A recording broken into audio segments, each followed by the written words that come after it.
Happy Friday! Happy Finally, Friday! Hi, Clark! Balik vlog tayo. Medyo Hi, matagal Clark. tayong nawala.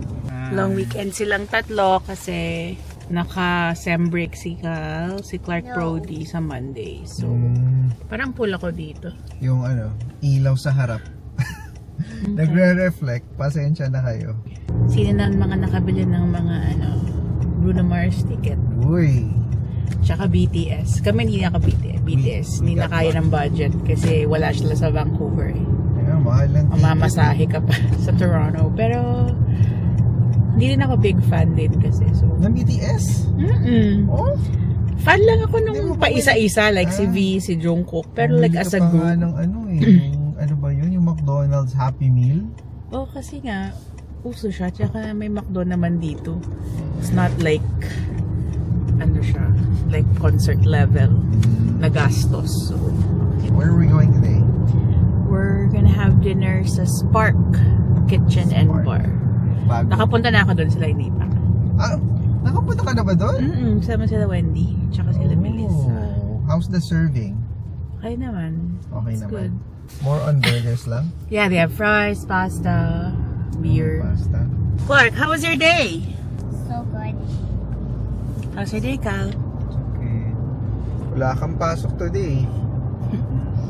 What did you do the entire day? Huh? Prepped for next semester. You prepped for next semester? Last sem na ni Cal ng high school. Hi, college. Bago siya mag-uni. So, na to. Kumbaga, home stretch na siya. Home stretch. Malamig sa labas. Anong temp ba ngayon? 5 degrees. O, di ba? 5 degrees. Nagko-complain na kami. Unlike sa iba. Sino nagpa-complain? Yan, dyan kami pupunta. Sparks. Oh, nakaano sila happy hour. Tinatanong ni Joyce, sino nagko-complain? Ako ang nagko-complain. Register using their tablet. Ito yung itsura niya sa loob. Bale. Oh. May band pala dito tumutugtog, oh. Pwedeng mag-party-party. Yeah. Make her a Is there live music tonight? Yeah. It's usually starting at 9. Oh, 9. 9 p.m. Oh, okay. On top is our happy hour menu. Oh, there's happy hour still. Okay. Okay, that's good. Patikman na ni Melissa yung Wagyu burger. Sarap na. Guys, kain na tayo. Ito na yung pagkain. Order kami ng fries. Naubos na kanina yung truffle fries eh. Yun, kumuha kami ng onion rings, wings, and then ito, Wagyu burger daw to. Yan. Ooh, look at that. One of your fries. You did? Oh yeah, that's for you. How's the first bite? Yeah? Good? Kain na tayo. Si Joyce pala umorder siya ng pasta. I'm not giving you both. Ayan. Kita niyo ba yung pasta? Dito naman tayo sa Mango Yummy para mag-dessert. Uy. Walang masyadong tao. Saktong-sakto. Usual. Yep. Taas ang sikat ng araw. Ang ganda-ganda ng sikat ng araw. So, saan tayo pupunta ngayon? In the past few days, I couldn't even say in the past few days, siguro past few weeks, busy. Naging busy tayo. Punong abala kumbaga, no? Dahil yung aquarium nga natin na 26 gallon, inayos na natin. And kung may tatanong nyo kung bakit hindi tayo nakakapag-vlog, wala tayong upload, mostly shorts lang ginagawa natin. Kasi cool vibes lang naman talaga yung mga shorts na ginagawa natin eh. Hindi nga tayo nakakapag-vlog, it's because apart from na nagiging busy tayo sa trabaho, pag uwi naman natin, punong abala tayo sa pag-aayos ng ating 26 gallon aquarium. Diba? Naging punong abala talaga tayo sa pag-aalaga ng halaman. Parang nabuhay na naman ang ating hobby. Kumbaga, apart from pag-aalaga ng fish, first time ko mag-alaga ng real plant inside the aquarium. Before, nag-aalaga ako ng mga isda. fake plants yung ginagamit ko. Kasi nga, alam mo na, walang knowledge, tapos hindi ko alam kung, ang thinking ko kasi, dati pag real plants, normally may kasamang peste sa aquarium. Medyo nadala na kasi ako noon dati dahil nagkaroon ng peste before yung aquarium ko, kaya hindi ko talaga iniisip. Pero ngayon, medyo may mga konting kaalaman na tayo, at saka in terms of availability ng mga halaman, marami tayong nabibili. Yung mga nabibili nga pala natin sa Facebook Marketplace, and then bumibili din tayo sa mga store. Kapareho nung birthday natin, di ba, dinala tayo ni Joyce doon sa April store. So today, pupuntahan ko yung supposedly na binilan ko ng halaman. Kaya nga hindi nakapag-vlog dahil yung, alam mo naman, di ba, pag bumibili ka, hindi naman parating perfecto. May mga halaman talaga na mamamatay habang inaalagaan mo. So, namatayan na tayo ng halaman. As in, nag-melt siya. I think, ang reason doon is na over-fertilizer. Kasi naman sinusunod yung instructions ng fertilizer. Ang sabi, dosing is every week. So, nag-dose tayo ng every week. Sobra na pala yun. No? Kahit nga yung dosing na ginawa ko is half na lang. Half. Kumbaga, kung 2 drops per gallon, 1 na lang ang ginagamit ko. Isa na lang.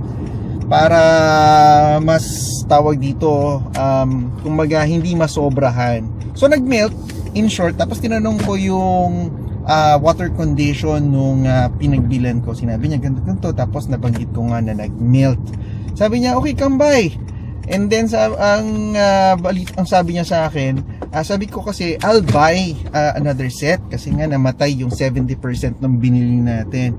Sabi niya, no, kambay, I may have new cuttings that I will give you. O, diba? For free.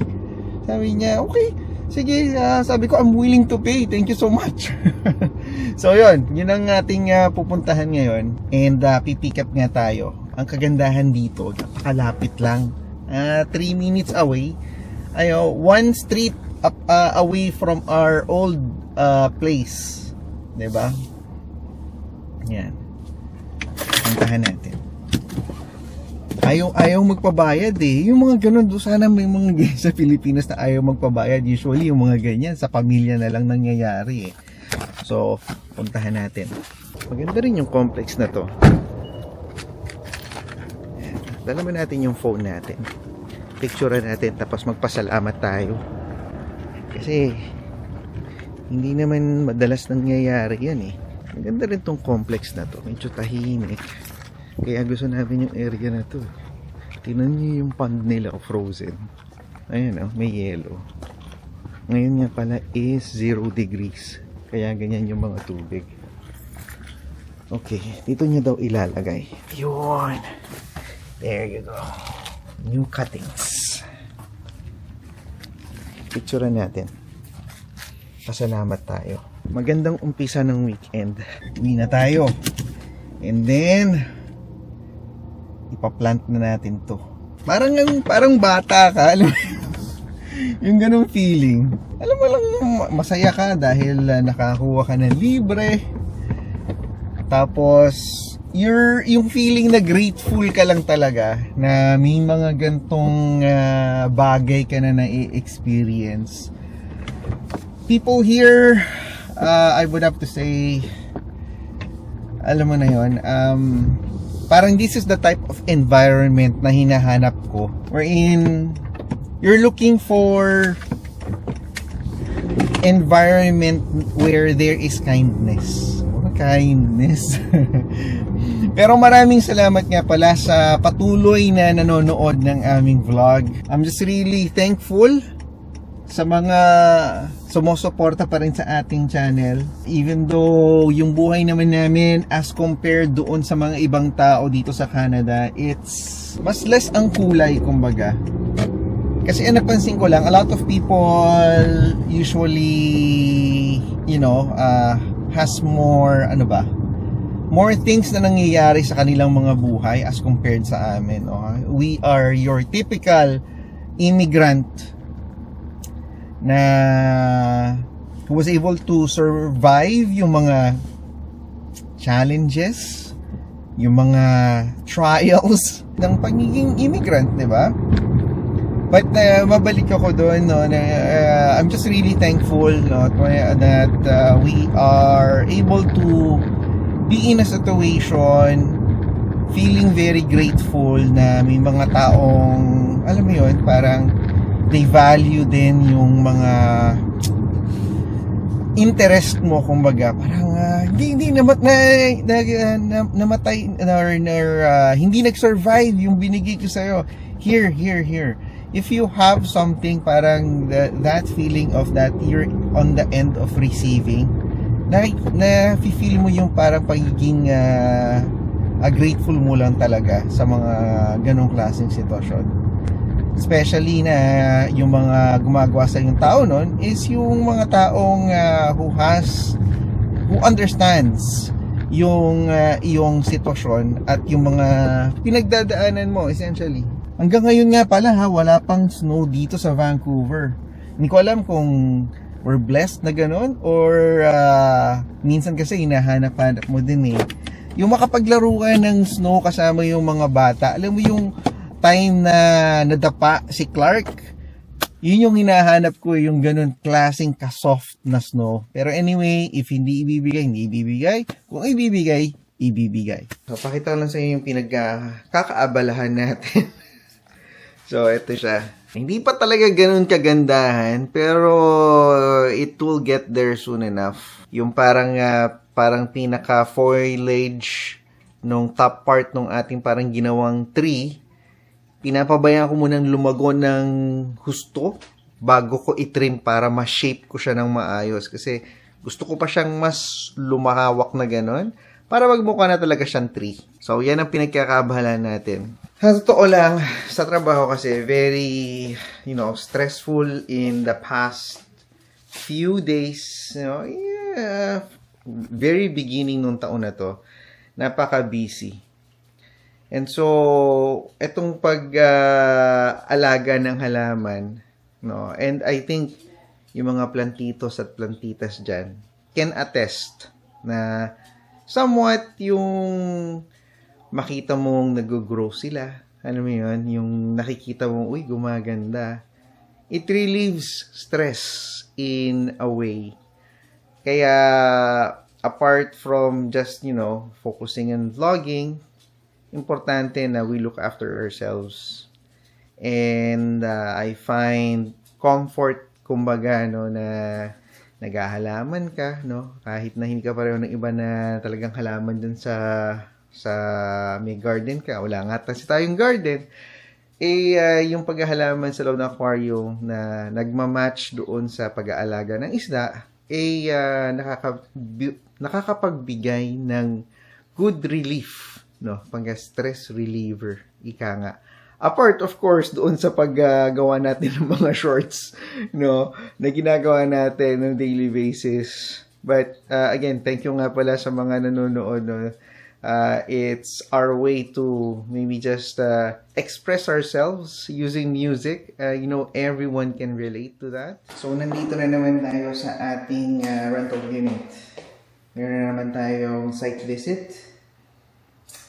Currently at 2:33. Ang appointment is at 2:30 in the afternoon. So, inaantay lang natin. It's a family of 2 adults and 1 kid. Information will be provided during the site visit. So, we'll see how that goes. Wala tayong much information other than that, which qualifies dito sa hinahanap natin as a tenant dito sa unit natin. Now, we've been doing this for quite some time na in terms of showing and whatnot. Although hindi pa tayo nakakahanap ng tenant na i-allow natin, no, to stay in our place. Soon, no? Hopefully soon that will come.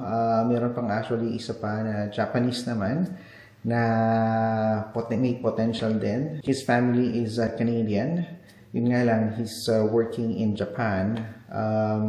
Pasok naman lahat sa checkboxes natin yung requirements with the concern of more than 4 sila. 5 po sila. 3 po ang kanilang anak.